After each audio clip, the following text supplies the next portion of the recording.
It's easy to say black coffee, but what if you want a decaf coffee with almond milk instead of regular milk and just a little bit of cinnamon on top? How do you say all of that without confusing the barista or yourself?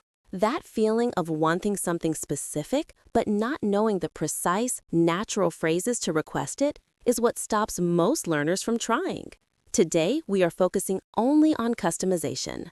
We'll give you the key phrases, the building blocks, to build any complex order you want, simply and clearly. You will be in complete control of your order. Customization is the biggest leap from beginner to confident English speaker when ordering food. We've broken it down into 3 simple building blocks. If you master these 3, you can combine them to form literally hundreds of different orders. Let's start with building block number 1, substitutions. This is how you change one ingredient for another. This is most common with milk, cheese, or bread. The 2 key phrases here are instead of and with. That's right. The easiest way to form this request is to state your main item and then use the formula. I'll have item with substitution instead of original ingredient. So, if you want almond milk instead of the standard whole milk, you say, Anna, I'll have a latte with almond milk instead of whole milk. Notice how specific you are being. You are confirming the drink, the desired change, and what you are rejecting. This prevents mistakes. Sometimes, if the substitution is very common, you can drop the second part. Baristas hear this all the time. Can I get the scrambled eggs with sourdough toast instead of rye? Here, instead of does the heavy lifting. You are communicating that the standard menu item has rye toast, and you want to change it to sourdough. We use this exact structure for dietary needs. If you are ordering a burger, for example, and the menu says served on a brioche bun, but you need gluten-free bread, you say, I'd like the burger with a gluten-free bun instead of brioche. Remember the importance of with. When you use with, you are telling the barista exactly what you want to receive. I'll take the blueberry muffin with the lemon poppy seed muffin. No, wait, that's 2 items. In this context, it would be the grilled cheese sandwich with cheddar instead of Swiss. The key is clarity and precision. Let's quickly review the takeaway for block 1. Use instead of to swap ingredients.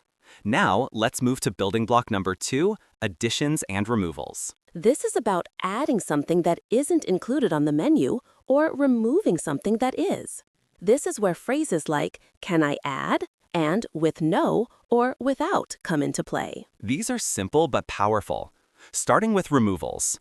If you are ordering a specific sandwich, let's say a turkey club, and it comes with tomato, but you dislike tomato, you simply say, can I get the turkey club with no tomato, please? The word no is very direct and clear in this specific scenario. You can also use without, which is slightly softer and more formal, but just as effective. I'd like the eggs Benedict without the ham. Both with no and without work perfectly here. When you want to add something, the phrase can I add or could you add is your best friend. This clearly shows that you are requesting an extra service or ingredient which may have an extra charge, and the barista understands that immediately. For example, you order a plain oatmeal, but you see that they have walnuts.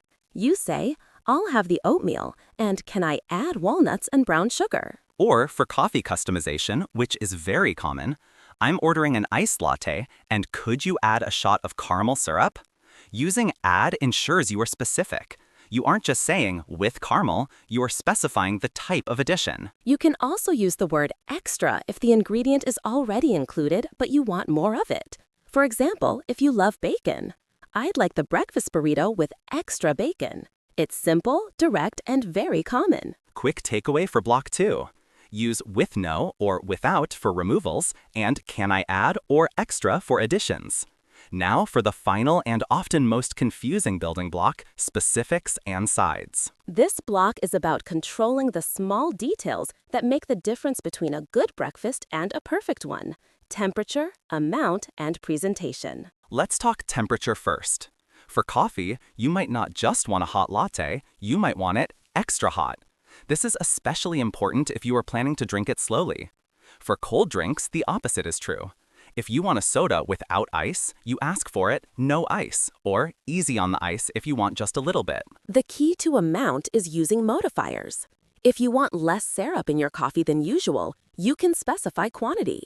Instead of 2 pumps, you could ask for 1 pump of vanilla syrup. Or if you want less of something, use a little bit of. Could I get the oatmeal with just a little bit of cinnamon? Or the common one, please leave a little room for cream. This shows you are a confident speaker who knows exactly what they want. Now for presentation. This is where "on the side" is your magic phrase. This means you want the item separated from the main dish, usually in a small container. This is essential for controlling flavor and health. For example, salad dressings, sauces, butter, or even syrup for pancakes. You say, "I'll have the pancakes with the syrup on the side." Or, "Could I get the salad and please put the dressing on the side?" This allows you to control how much you use or if you even want to use it at all. This simple phrase saves so much confusion. If you don't say "on the side," the standard procedure is to put the sauce or dressing directly on the food. If you're finding these detailed phrases useful, like this video right now. This tells us that these long, deep dive lessons are exactly what you need for everyday English confidence. We'll keep delivering clear, practical content if you keep watching. The final part of building block 3 is addressing food preparation, specifically for eggs. If you are asked, "How would you like your eggs?" you need to know the terms scrambled, fried, poached, or omelette. If you say fried, you must be ready for the follow-up: sunny side up, over easy, over medium, or over hard. Don't panic. Sunny side up means the yolk is runny and the egg is not flipped. Over easy means it's flipped quickly and the yolk is still runny.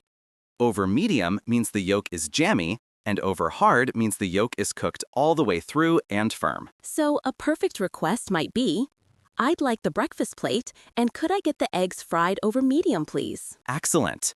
We've covered the 3 building blocks: substitutions, additions, removals, and specifics, sides. Now let's prove you can put it all together. Anna, I'm the barista. What's your order? Good morning. I'll start with a large decaf latte, please. Absolutely. What kind of milk for that? I'd like that made with oat milk instead of whole milk, and could you make it extra hot? Extra hot oat decaf latte. Got it. Anything else to drink? That'll be all for the drink.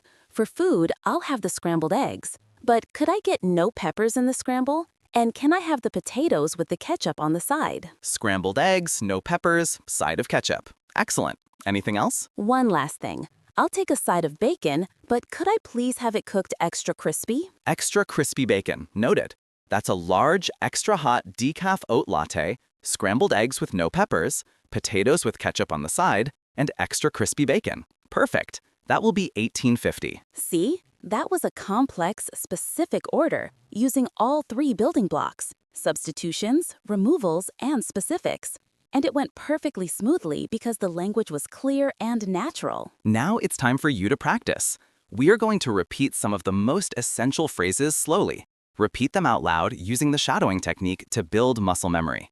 I'll have the latte with oat milk instead of whole milk. Can I get the burger with no tomato, please? Could I add a shot of caramel syrup? I'd like the potatoes with the sauce on the side. Can I get the eggs fried over hard? Please make that extra hot. By repeating those phrases, you're practicing not just the words, but the rhythm and intonation that make you sound like a confident native English speaker. Controlling your breakfast order gives you so much power, especially when you have specific health goals or just want your food perfect.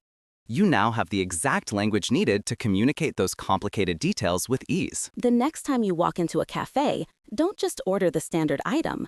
Use one of these 3 building blocks to customize something small. Start simple. If you found this episode helpful and want to continue learning practical daily English, make sure you subscribe to English Dose Radio right now and hit the notification bell so you don't miss our next lesson.